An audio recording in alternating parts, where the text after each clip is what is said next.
What's going on out here? Messing with pallets.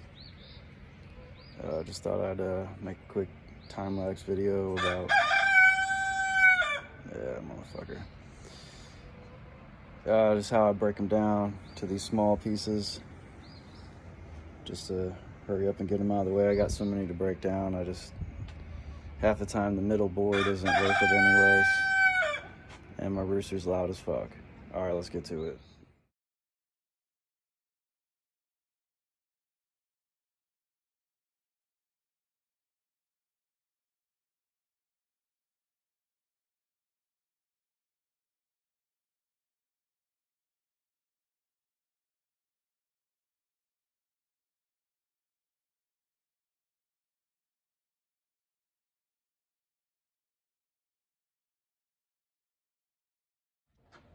All right, finally got it all cut up.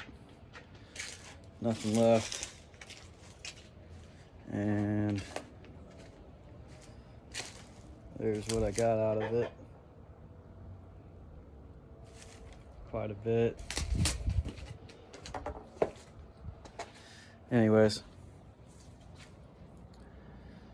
that's it. Now I just got to figure out where the hell to put it. All right, later.